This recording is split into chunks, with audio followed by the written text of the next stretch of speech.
हर हर महादेव। तन की अस्वस्थता उतनी घातक नहीं जितनी कि मन की अस्वस्थता है। तन से अस्वस्थ व्यक्ति खुद को या ज्यादा से ज्यादा अपनों को ही दुखी करता है, लेकिन मन से अस्वस्थ व्यक्ति स्वयं को, परिवार को, समाज को और अपने संपर्क में आने वाले सभी को कष्ट देता है। तन का रोग मिटाना कदाचित संभव भी है, लेकिन मन का रोग मिटाना असंभव तो नहीं, लेकिन कठिन जरूर है। तन का रोगी तो रोग को स्वीकार कर लेता है, लेकिन मन का रोगी कभी रोग को स्वीकार नहीं करता। और जहाँ रोग की स्वीकृति ही नहीं, वहाँ समाधान कैसे संभव है? दूसरों की उन्नति से जलन, दूसरों की खुशियों का लालच, दूसरों के प्रयासों से चिंता, अपनी उपलब्धियों का अहंकार, ये मानसिक अस्वस्थता के लक्षण हैं। दूसरों को समझना बेशक बुद्धिमानी हो सकती है, लेकिन खुद को समझना ही जिंदगी का असली ज्ञान है। ये जो कथा आप अब सुनेंगे, उसे सुनने और ध्यानपूर्वक मनन करने से आप अपने मनोविकारों जैसे चिंता, क्रोध, घमंड, लालच आदि से सहज ही जीत पाएंगे।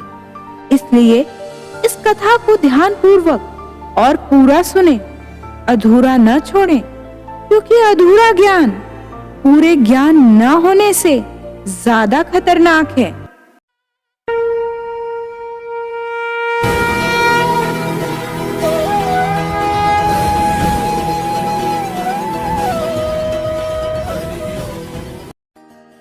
एक बार एक अमीर व्यापारी एक संत के पास आता है और कहता है कि गुरुजी, मैंने अनुभव किया है कि कुछ समय से मेरे अंदर चिंता, क्रोध, लालच और घमंड जैसे मानवीय कुविचार बढ़ते जा रहे हैं। इस चिंता, क्रोध, लालच के कारण ही मैं अपने व्यापार में भी लगातार असफल होता जा रहा हूँ और मेरे प्रतिद्वंदी लगातार मुझसे आगे निकलते जा रहे हैं और ये बात मुझे और भी चिंता की ओर घसीटते जा रही है।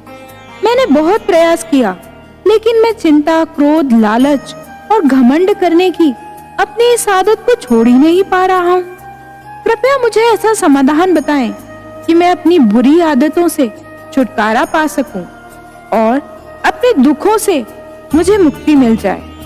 गुरुजी ने अमीर व्यापारी की बात ध्यान से सुनी और कहा, इससे पहले कि मैं तुम्हारी समस्याओं का समाधान बताऊं, मैं तुम्हें एक कहानी सुनाना चाहता हूँ।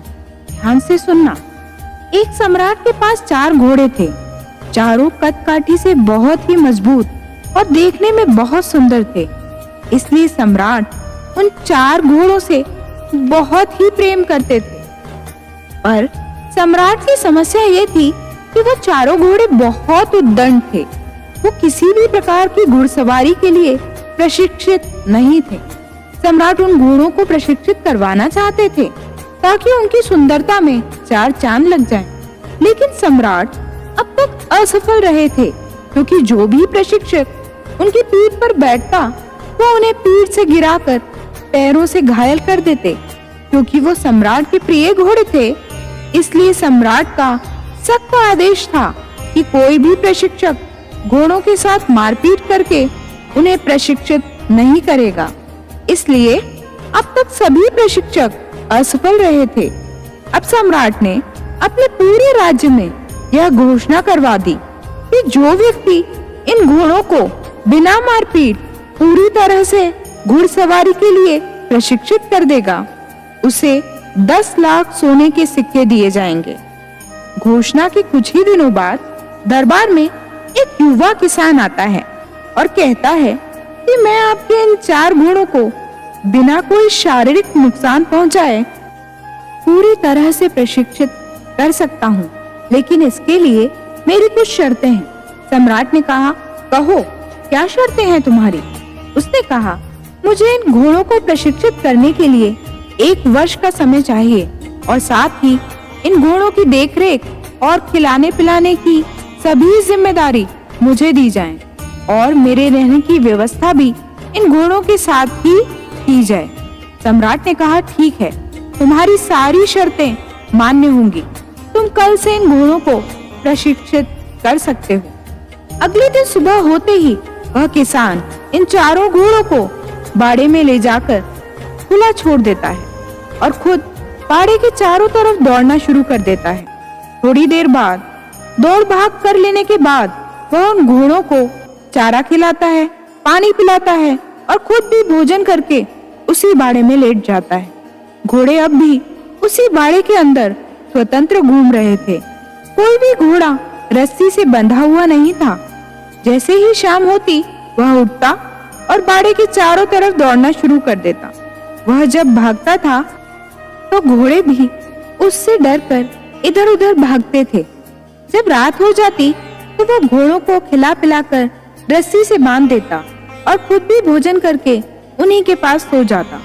सुबह होते ही वह किसान फिर उन घोड़ों को बाड़े में खुला छोड़ देता और खुद बाड़े के चारों तरफ दौड़ने लगता। अब ये उसका रोज का नियम बन गया था। वो किसान दिन भर घोड़ों को खुला रखता, उन्हें नहलाता, खिलाता पिलाता, प्यार से पुचकारता, उनके साथ खेलता और रात होती तो घोड़ों के साथ ही पास में सो जाता। धीरे धीरे घोड़े भी इस किसान के साथ घुलने मिलने लगे। उन्हें लगा कि ये किसान उनका मित्र है, क्योंकि जब से ये किसान आया था घोड़े खुद को आजाद महसूस करने लगे थे। अब वो चारों ही घोड़े किसान को पसंद भी करने लगे थे। ऐसे ही करते करते लगभग 6 महीने बीत गए। एक दिन सम्राट घोड़ों का प्रशिक्षण देखने आए। उन्होंने देखा कि किसान बाड़े में आगे आगे दौड़ रहा है और घोड़े भी उसके पीछे पीछे दौड़ रहे हैं। सम्राट को उस किसान का प्रशिक्षण पसंद आया और वो वहां से चले गए। जब 1 वर्ष का समय पूरा हो गया तो सम्राट के पास संदेशा भेजा गया कि घोड़े पूरी तरह से प्रशिक्षित हो चुके हैं। सम्राट बड़े ही उत्साह के साथ उन घोड़ों को देखने आए। सम्राट के आते ही किसान ने एक एक करके सभी घोड़ों के ऊपर बैठकर उनकी लगाम पकड़कर उनकी सवारी करके सम्राट को दिखाया। सभी घोड़े बिना किसी उद्दंडता के पूरे अनुशासन के साथ किसान को अपनी पीठ पर बैठाकर तेज गति से भाग रहे थे। यह देखकर सम्राट के आश्चर्य का ठिकाना न रहा। उसने किसान से पूछा, ये चमत्कार तुमने कैसे किया? किसान ने कहा, पहले मैंने इन्हें आजादी देकर इनके साथ रहकर इनका दोस्त बन गया। मैं रोज बाड़े के चारों तरफ अकेला दौड़ता था। ये भी मेरे पीछे पीछे दौड़ने लगे। फिर मैं इनकी पीठ पर काठी रखने लगा। शुरुआत में ये काठी को गिरा देते थे, लेकिन धीरे धीरे ये काठी को पीठ पर रखकर दौड़ने लगे। फिर मैंने इनकी पीठ पर बैठना शुरू किया। जब ये खड़े रहते थे, कुछ देर के लिए बैठता था, फिर उतर जाता था। जब ये घोड़े मुझे अपनी पीठ पर बैठाने के आदी हो गए, तो मैंने इनकी पीठ पर बैठकर इन्हें दौड़ाना शुरू कर दिया और धीरे धीरे ये इनकी आदत बन गई और अब नतीजा आपके सामने है। यह सब सुनकर सम्राट बहुत प्रसन्न हुए। उसने उस किसान को 10 लाख सोने के सिक्के तो दिए ही, लेकिन साथ ही उन घोड़ों की देखभाल के लिए उसे अपने यहाँ नौकरी पर रख लिया। कहानी खत्म करने के बाद गुरुजी ने उस व्यापारी से कहा, इंसान के अंदर भी ये 4 प्रकार के उद्दंड घोड़े पाए जाते हैं, चिंता, क्रोध, लालच और घमंड। और इस कहानी में जो प्रशिक्षक है वो है हमारी बुद्धि। यानी हमें खुद अपनी बुद्धि के प्रयोग से अपने मन के इन चारों उद्दंड घोड़ों को लगातार प्रशिक्षित करते रहना चाहिए, ताकि वे तुम्हारे काबू में रह सकें। लेकिन इसके लिए तुम्हें पहले इनसे दोस्ती करनी पड़ेगी। यानी इन चारों की कार्य प्रणाली को समझकर इन पर लगाम लगाना होगा, और ये धीरे धीरे ही संभव होगा। तुम अचानक से इन्हें अपने वश में नहीं कर सकते। जैसे कि पहला उद्दंड घोड़ा, चिंता। चिंता करने से समस्या और उलझती है, जबकि चिंतन या मनन करने से उसका समाधान निकलता है। ये बात अपनी बुद्धि के द्वारा तुम्हें अपने उद्दंड मन को समझाने का प्रयास करना चाहिए। तुम्हें अपनी सकारात्मक सोच के साथ चिंता करने में नहीं, बल्कि समस्या का समाधान खोजने में अपना समय लगाना चाहिए। दूसरा उद्दंड घोड़ा क्रोध। क्रोध करने से दूसरे का नुकसान हो या ना हो, पर स्वयं का नुकसान निश्चित है। पर कुछ जगहों पर क्रोध करना भी जरूरी होता है, जैसे जब कोई बेवजह ही हमें नुकसान पहुंचा रहा हो, या फिर किसी कमजोर बेसहारा को अकारण ही डरा धमका या मारपीट कर रहा हो। लेकिन कब, कहां और कितना क्रोध करना है, कब इसे नियंत्रित रखना है और कैसे नियंत्रित रखना है, ये सारी बातें अपनी बुद्धि से इस क्रोध नामक बेलगाम घोड़े को सिखानी चाहिए। तीसरा घोड़ा घमंड। घमंड और आत्मविश्वास के बीच एक बहुत ही पतली सी रेखा होती है। इसे सिर्फ मैं ही कर सकता हूँ, ये घमंड है। इसे मैं भी कर सकता हूँ, ये आत्मविश्वास है। तो अपनी बुद्धि के द्वारा घमंड और आत्मविश्वास के इस अंतर को अपने मन को समझाना चाहिए। और अगर किसी को अपने धन, ताकत या सुंदरता का घमंड है, तो उसे अपनी बुद्धि द्वारा अपने घमंड नामक घोड़े को ये समझाना चाहिए कि मुझसे पहले बहुत से लोग हुए हैं जो मुझसे कई गुना ज्यादा सुंदर, ताकतवर या धनवान थे, लेकिन आज वो सभी मिट्टी में मिल चुके हैं। ये सब स्थायी नहीं है, ये सब हमेशा एक जैसे नहीं रहने वाले। और चौथा कुविचार लालच। लालच ज्ञान का हो तो अच्छा है, लेकिन अगर अज्ञानता का हो तो बुरा है।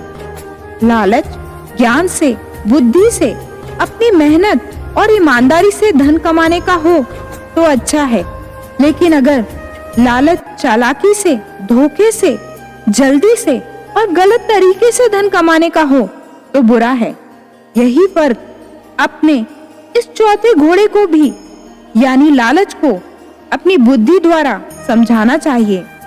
अंत में गुरुजी ने व्यापारी से कहा, मेरी सारी बातों का अर्थ बस इतना है कि अगर तुम अपनी सारी बुराइयों को खत्म करना चाहते हो तो उन्हें समझकर अपनी बुद्धि द्वारा धीरे धीरे उनसे छुटकारा पा सकते हो। जिंदगी की हर सुबह कुछ शर्तें लेकर आती हैं और जिंदगी की हर शाम कुछ तजुर्बे देकर जाती है। लोहा जब ठंडा होता है तभी मजबूत होता है, गर्म होने पर तो उसे किसी भी रूप में ढाला जा सकता है। ठीक वैसे ही परेशान मन में समाधान नहीं दिखते। शांत होकर देखिए, सभी समस्याओं का और दुखों का निवारण मिल जाएगा। महादेव का ये संदेश मन को छू गया हो तो कमेंट में हर हर महादेव लिखकर वीडियो को लाइक और चैनल को सब्सक्राइब कीजिएगा। फिर मिलेंगे अगले वीडियो में। तब तक अपना ख्याल रखिए, स्वस्थ, मस्त और प्रसन्न रहिए। जय शिव शंभू, जय भोले।